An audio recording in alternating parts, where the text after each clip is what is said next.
Moi, je veux dire, moi, j'étais pas du tout dans les normes et j'en suis fier. Ouais, j'ai appris à marcher. Il Il s'est a scellé marié. son destin amoureux alors qu'il pressentait probablement sa propre fin, transformant cette union non pas en une promesse d'avenir, mais en un départ magnifiquement orchestré.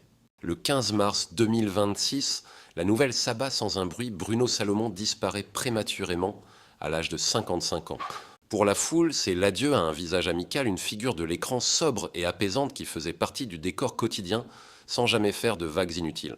Pourtant, derrière la sobriété de ce communiqué, une réalité alternative surgit plus mystérieuse et troublante, touchant à l'intimité la plus profonde de l'artiste. En effet, au moment où l'ombre de la mort s'étirait sur lui, l'acteur venait de poser un acte totalement imprévisible que personne n'avait vu venir.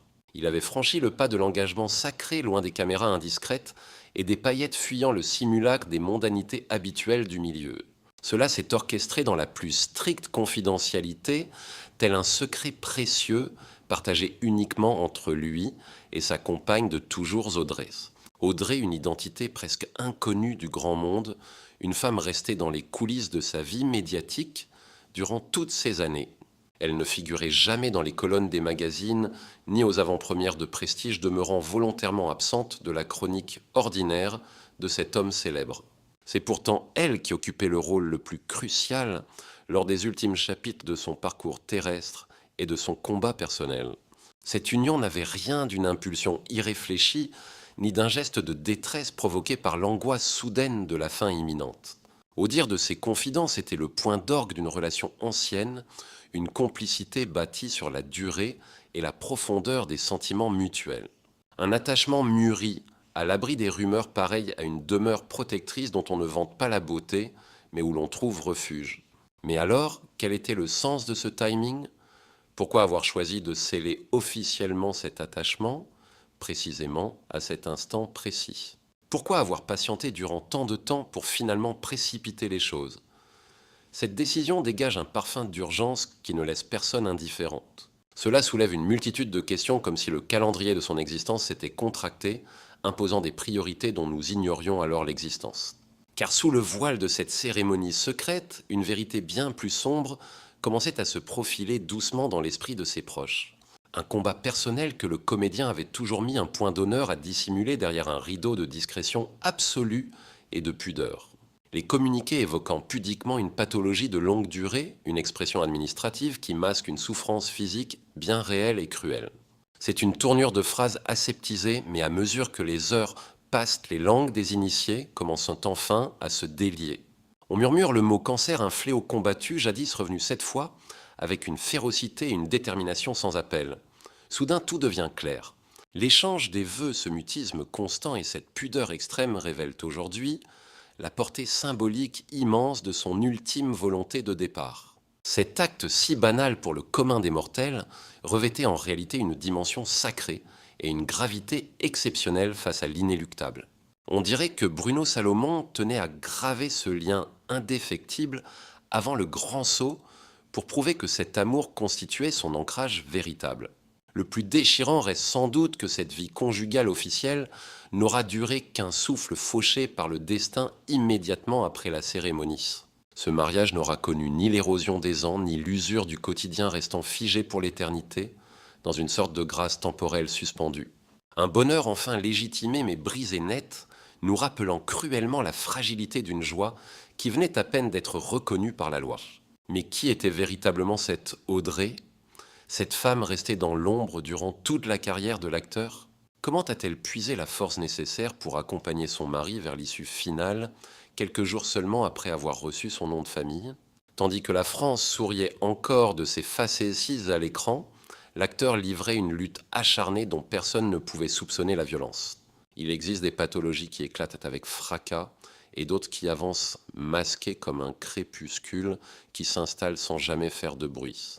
Le mal qui rongeait Bruno faisait indéniablement partie de cette seconde catégorie, celle des guerres intérieures menées dans le plus grand des silences. Le terme de longue maladie servait de paravent poli, mais derrière ce vernis de façade se cachait une épreuve physique et morale dévastatrice. Un cancer déjà terrassé par le passé qui, hélas, avait décidé de reprendre les armes pour un second round bien plus féroce. Quand l'ennemi revient à la charge, il se montre souvent plus implacable. Ce qui frappe ici, c'est la dignité absolue de l'homme face au mal. C'est sa façon d'aborder la fin de sa route, choisissant de ne jamais laisser transparaître sa déchéance aux yeux d'un public qu'il aimait. Jusqu'à son dernier souffle, il a catégoriquement refusé d'endosser le costume de la victime ou de l'homme affaibli par la douleur. Il n'y a eu aucune complainte médiatique, ni de mise en scène de sa souffrance, bien que ses fans l'auraient probablement soutenu dans cette épreuve. Il a préféré la voie du mutisme, un choix délibéré qui agissait comme une armure pour protéger son intimité et celle de ses proches. Il s'agissait de sauvegarder son image, certes, mais surtout de préserver la sérénité fragile de ceux qu'il chérissait par-dessus tout. Ses amis racontent qu'il détestait l'idée de susciter la pitié, s'efforçant de garder son humour légendaire malgré l'adversité qui le frappait de plein fouet. Il cherchait sans cesse à alléger les échanges pour éviter la pesanteur du sujet protégeant son entourage de sa propre finitude jusqu'au bout. C'est la marque des esprits lucides qui, voyant leur propre monde se rétrécir, tentent de ne pas assombrir celui des autres avec leur tristesse. Progressivement, son périmètre d'action s'est réduit, les plateaux de tournage se sont éloignés et les nouveaux projets se sont raréfiés discrètement. Ses activités s'étiolaient de jour en jour, mais il a su maintenir les apparences avec une telle force que rien ne filtrait vers l'extérieur. Face au projecteur, il demeurait immuable, affichant toujours cette même réserve très contrôlée. C'est sans doute ce décalage saisissant qui rend son parcours encore plus perturbant, voir un homme s'obstiner à exister sur la scène publique. Tandis qu'en retrait, son enveloppe physique s'épuisait à essayer de tenir la cadence. Quelle raison l'a poussé à garder le silence sur ce point ? Apporter une explication n'est pas aisé, mais cela repose probablement sur une certaine vision de l'honneur personnel. Bruno Salomon faisait partie de cette lignée de créateurs convaincus que l'affliction ne devait jamais être transformée en spectacle médiatique, estimant que la sphère privée devait rester protégée des regards. Il refusait que la pathologie définisse son être. Il voulait demeurer cet acteur, ce comédien debout. Toutefois, une telle résolution a un coût, car en menant ce combat dans l'obscurité, il a instauré une forme de détachement, érigeant une frontière invisible que seuls quelques initiés pouvaient réellement appréhender. Des amis de longue date, quelques rares parents, et au centre de tout Audrey. C'est à cet instant précis que la situation bascule totalement. Car porter de l'affection à un être dans de telles circonstances, ce n'est pas seulement partager des joies, c'est embrasser une réalité bien plus âpre. Cela signifie percevoir ce que le reste du monde ignore, déchiffrer les silences et rester présent alors que l'avenir devient flou. Tandis que la société poursuivait sa marche habituelle, Audrey, de son côté, s'inscrivait déjà dans une temporalité parallèle, marquée par les consultations médicales, les mutismes pesants et ces angoisses sourdes que l'on finit par ne plus nommer. Au milieu de cette lutte soustraite aux regards indiscrets, une interrogation commence inévitablement à poindre. Un questionnement que Bruno Salomon ne posera jamais à haute voix, mais qui a guidé ses actes ultimes. Quelle durée lui restait-il vraiment ? Puisque dès que ce doute s'installe, chaque priorité est bouleversée. Les décisions, les nécessités et le sens de l'urgence changent. Voilà exactement pourquoi leur union matrimoniale prend alors une signification d'une toute autre ampleur, ne s'apparentant plus à une simple formalité, mais devenant une riposte intime face à une vérité que peu de gens soupçonnèrent. Mais au fond, quelle était l'identité réelle d'Audrey, cette femme ayant cheminé dans la pénombre sans jamais convoiter les projecteurs ? Durant de longues années, elle n'avait aucune existence officielle, ni dans les entretiens, ni sur les tapis de cérémonie, ni dans les récits publics. Et pourtant, malgré cette absence médiatique, sa présence était constante et inébranlable. Audrey n'était en rien une intervenante de dernière minute, surgissant telle une figure tragique pour escorter les ultimes instants de vie. Sa place était acquise bien en amont, précédant l'annonce de la pathologie, l'officialisation de leur lien, ou l'instant où les minutes furent comptées. C'est précisément ce détail qui confère à leur idylle ce caractère si singulier. Leur rencontre n'a pas été dictée par une quelconque urgence. Leur passion n'a pas fleuri sous le joug de la fatalité. Leur lien s'est tissé patiemment dans le calme sans chercher l'aval de l'opinion. Une affection pleine de retenue, quasiment imperceptible de l'extérieur, mais dont les racines étaient d'une solidité exemplaire. Au sein d'une société où chaque idylle de vedette est étalée au grand jour, comment justifier une telle réserve prolongée ? Rien n'était le fruit de l'improvisation. Bruno Salomon avait fait de la protection de son jardin secret une règle de vie absolue. Il s'opposait fermement à ce que son intimité devienne un feuilleton, tandis qu'Audrey ne souhaitait nullement briller par procuration. Son ambition n'était pas d'être la conjointe d'une star. Elle incarnait l'âme sœur partageant son quotidien, ce qui transforme radicalement la donne. En effet, quand deux êtres s'aiment à l'abri des curieux, ils n'ont rien à prouver. L'exposition n'est pas une condition à leur bonheur. Leur histoire se forge au travers de rituels banals, de routines invisibles et d'une continuité que nul objectif ne vient perturber. Cependant, cette posture entraîne inévitablement un choc. À l'instant du drame, les spectateurs sont déroutés. Lors du décès de Bruno Salomon, une foule de gens réalise brusquement l'existence d'une épouse, d'une compagne de route vitale dont ils ignoraient absolument tout. Cette découverte engendre un sentiment de déphasage assez curieux. Par quel miracle une figure aussi centrale a-t-elle pu demeurer ainsi effacée? L'explication se trouve sans doute dans une loyauté d'une qualité exceptionnelle. Si l'on en croit divers échos de leur entourage, Audrey l'accompagnait depuis une éternité, non pas comme une simple amourette, mais tel un pilier inébranlable sur lequel il s'appuyait, un gage de sérénité permettant au temps de s'écouler. Durant l'ultime chapitre de son existence, son soutien a revêtu un caractère sacré, puisque chérir un partenaire par beau temps est aisé. Mais lui rester dévoué lorsque tout s'effondre est une véritable épreuve de vérité. Cela implique de demeurer présent quand l'insouciance s'évanouit. Cela demande d'escorter l'autre impuissant sans possibilité de le guérir. C'est consentir à observer la métamorphose de l'être aimé sans jamais envisager de s'éclipser. Audrey n'a jamais songé à fuir. Elle n'a pas cherché à se protéger émotionnellement, ni à mettre de la distance entre elle et le mal qui rongeait son mari. Bien au contraire, elle s'est aventurée sur ce terrain fragile où l'affection se mue en une mission constante et protectrice. On devine alors des moments de vie intime, hors caméra, des heures qui s'étirent et des échanges qui restent inachevés, des prunelles qui communiquent l'indicible et par-dessus tout une résolution finale qui scelle leur destin, l'acte de mariage. Ce passage à l'acte banal pour le quidam revêt en ces lieux une dimension proprement bouleversante et tout à fait inédite. Loin des conventions mondaines ou des simples rituels administratifs, il s'agit là d'une véritable et profonde profession de foi intime. On jurerait qu'Audrey et Bruno ont choisi d'un commun accord de graver dans le marbre une évidence qu'ils partageaient en secret. Pourquoi s'encombrer de paperasse quand le cœur est déjà conquis? Sans doute parce qu'à l'approche du grand saut, les mots exigent une résonance solennelle. Il arrive un stade où la certitude intérieure ne suffit plus. Il devient impératif d'ancrer son histoire personnelle dans la réalité tangible. Scellère une alliance immortalisée, un récit, figer ce « nous », condamné à l'immobilité mais réclamant son droit à la plénitude. C'est ici qu'Audrey s'impose. Elle quitte son statut d'ombre protectrice pour devenir l'ultime témoin, celle qui recueille chaque souffle de cette fin de parcours singulière. Témoin privilégié de l'invisible, elle demeure le dernier ancrage alors que le reste de l'univers entame déjà sa lente et inéluctable déconnexion. Cependant, une interrogation persiste encore aujourd'hui. Durant cette ultime période, Bruno Salomon mesurait-il l'inéluctable ou gardait-il en lui cette flamme d'espoir, cette rage de vaincre le destin contre tous? La limite entre la froide clairvoyance et l'espérance folle s'avère poreuse, et c'est dans ce clair-obscur que se sont jouées ces dernières heures.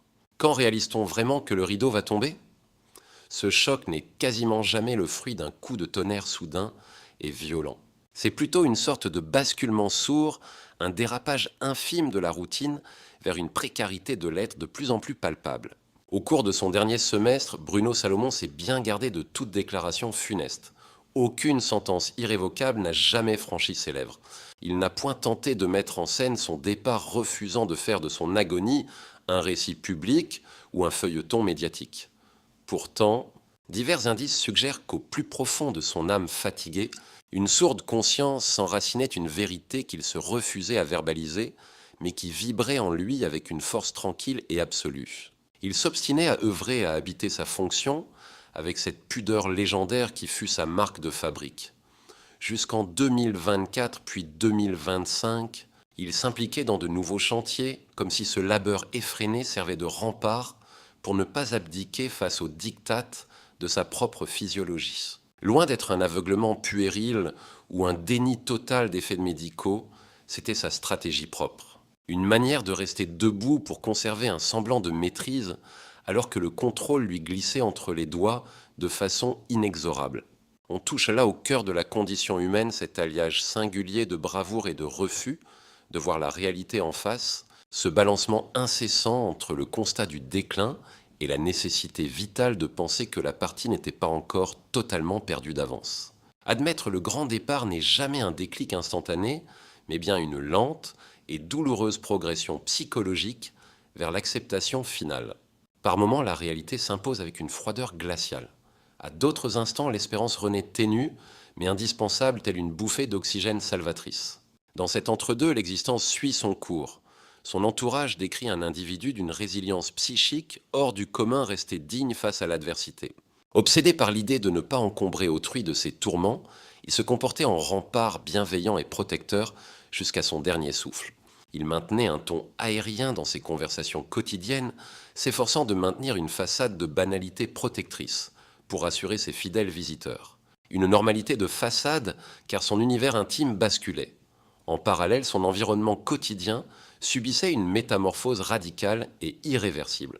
Ses sorties se raréfiaient, ses ambitions professionnelles s'étiolaient et le sablier semblait s'écouler avec une lenteur pesante, presque étouffante pour lui. La vie se focalisait sur l'essentiel éliminant le superflu pour ne laisser que le noyau dur, l'omniprésence dévouée et aimante d'Audrey. Quand les fioritures mondaines et les bruits parasites se dissipent enfin, seules demeurent les attaches fondamentales imperméables au jugement d'autrui.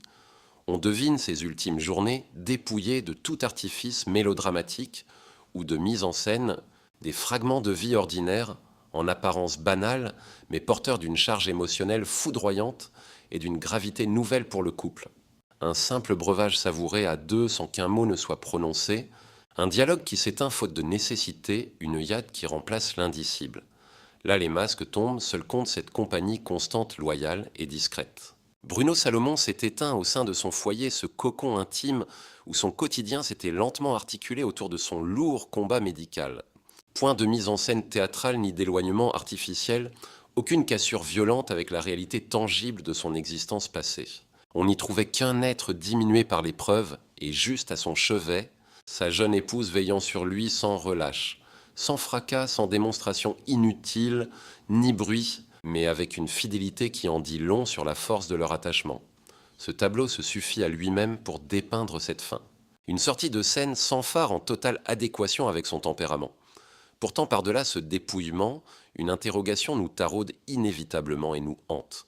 Au cours de ces dernières respirations conscientes, mesurait-il l'imminence du grand final ou espérait-il secrètement qu'un ultime sursis lui serait accordé par le destin pour continuer à vivre ? Car la démarcation entre le savoir et l'espoir est souvent impalpable, et c'est dans ce flou artistique que se révèlent les vérités humaines les plus poignantes.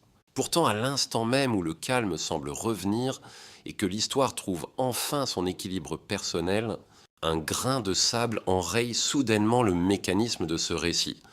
Une identité oubliée ressurgit des tréfonds de la mémoire collective, prouvant que le trépas possède cette faculté singulière de brouiller les échelles du temps. Quand une âme s'en va pour de bon, son existence ne s'éteint pas instantanément. Elle se restructure dans l'esprit des vivants et inévitablement les vieux démons ressurgissent. Quelques heures seulement après le départ de Bruno Salomon, un patronyme précis envahit l'espace médiatique et les discussions. On murmure le nom de Julie Gaillette, comme si d'un coup, il était impératif de disséquer le moindre fragment de son parcours amoureux passé, en recollant les morceaux n'importe comment sans la moindre subtilité. Il est vrai que Bruno Salomon a vécu une idylle avec Julie Gaillet. Cela nous ramène à l'aube des années 2010, précisément entre 2010 et 2012, lorsqu'une collaboration professionnelle a scellé leur rencontre, une idylle menée dans l'ombre fidèle à sa pudeur habituelle. Un lien authentique, certes, mais qui s'était dissous dans les méandres du passé, une page tournée depuis bien des lustres. Néanmoins, alors qu'il tire sa révérence définitive, cet ancien amour refait surface de façon obsédante. Pourquoi ? Car la fin de vie efface les frontières, mélange les souvenirs et force le public à réévaluer chaque pan de son existence passée. On dirait que pour saisir l'essence d'un défunt, il faille impérativement traquer la moindre empreinte qu'il a semée sur son chemin. Cette quête est périlleuse car elle risque d'amalgamer des périodes totalement distinctes de sa vie, d'inventer des connexions obsolètes et de métamorphoser une trajectoire personnelle en un feuilleton de presse à scandale. Lors des cérémonies d'adieu, Julie Gaillet s'est remémoré l'homme qu'elle a côtoyé, un fragment de vie et une âme qui a marqué son propre parcours. Ses déclarations demeurent sobres, empreintes de respect et d'une certaine réserve nécessaire, consciente que son rôle dans ce film s'était joué il y a bien longtemps. Elle ne tente nullement de s'inviter dans la trame narrative de son présent. Elle respecte la réalité actuelle, une réalité limpide. Julie Gaillet fait partie d'un chapitre clos, rangé dans les archives de son cœur. C'est Audrey qui occupait la place centrale de l'ultime chapitre. C'est un point crucial car c'est précisément là que l'analyse médiatique peut déraper. Dans cet univers de la presse people avide de conflits supposés, de triangles amoureux, factices et de secrets bien gardés, on serait tenté de fantasmer sur des tensions souterraines ou des jalousies cachées. Pourtant, aucune de ces théories ne résiste à l'examen des faits. Il n'y a aucun drame, aucune révélation fracassante, ni de double existence mystérieuse, juste le déroulement logique d'une frise temporelle, une vieille amourette éphémère d'un côté et de l'autre, une union bien plus intense, plus durable, une complicité solide bâtie à l'abri des projecteurs, devenue le pilier de son existence jusqu'à son souffle final. D'où vient donc cette envie de déterrer le passé ?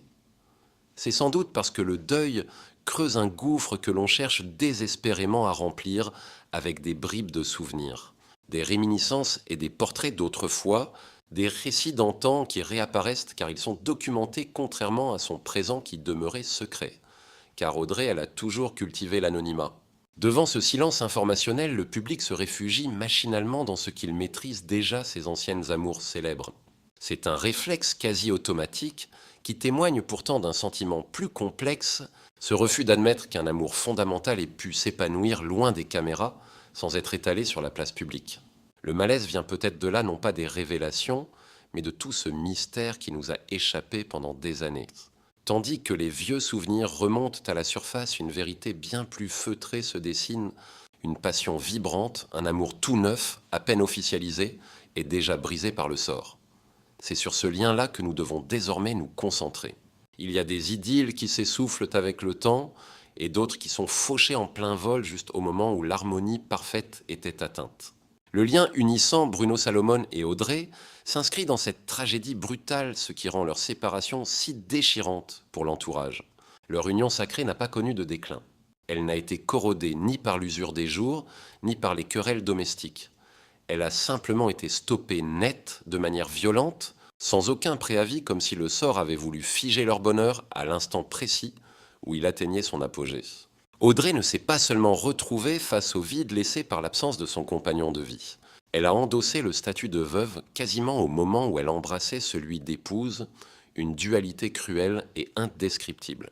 Au lieu d'une vie entière à construire, elle n'a eu droit qu'à une parenthèse enchantée saturée d'espoir et de deuil simultané. Leurs noces censées être le point de départ d'une aventure sont devenues un mur infranchissable, l'unique repère de son existence actuelle. Une vie passée dans la pudeur et un futur marqué par une absence définitive. Dans ce nouveau monde, il y a le manque physique, mais aussi le poids de tous ces lendemains volés et de ces rituels simples qui ne reviendront plus. Toutes ces envies qui resteront au stade du rêve, ces moments partagés qui, au lieu de s'étoffer, se figent à jamais dans la nostalgie.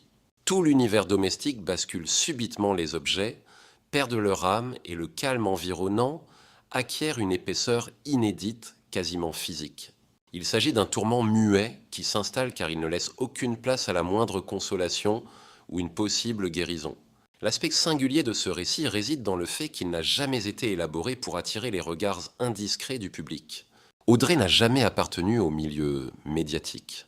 Elle fuyait les projecteurs et après le départ de Bruno, elle a persisté volontairement dans l'ombre. Elle demeure effacée, fidèle à cette pudeur qui définissait déjà leur lien privé depuis tant d'années. Point de récit spectaculaire ici, ni de mise en scène pour exposer son immense chagrin personnel devant les caméras, juste une réalité brute qui exprime tout. Sa présence constante, son soutien infaillible et le fait qu'elle soit restée malgré tout. Les divers témoignages récents révèlent une parfaite harmonie entre la figure médiatique et l'homme privé. Cette unité évidente éclaire alors le sens profond de ce mariage discret. Nul geste précipité. Tout suggère au contraire une décision intime mûrie avec une grande sérénité au sein de leur foyer. comme si Bruno Salomon souhaitait donner une forme légale à ce qui comptait vraiment au moment où l'accessoire s'effaçait enfin de sa vie. On ne retient aucune polémique sulfureuse ni aucun secret inattendu qui viendrait soudainement tout bousculer dans cette affaire, mais une vérité rare, une sincérité sans artifice, une évidence qui se présente presque à nu devant nous, celle d'un sentiment forgé dans l'ombre reconnu tardivement et brisé bien trop brutalement par la fatalité. Cette histoire ne cherche nullement à impressionner la galerie, elle émeut, car elle reflète au fond ce que chaque être humain redoute d'affronter un jour ou l'autre. Une interrogation subsiste, la valeur d'une passion se mesure-t-elle à sa longévité ou à sa force brute à l'instant précis où le rideau tombe sur une existence? Si ce parcours vous a ému, partagez votre ressenti et vos propres réflexions dans l'espace des commentaires juste en bas. Soutenez également cette chaîne en laissant un pouce bleu et en vous abonnant pour découvrir les futurs récits passionnants et émouvants qui, eux aussi, méritent d'être racontés et partagés ici.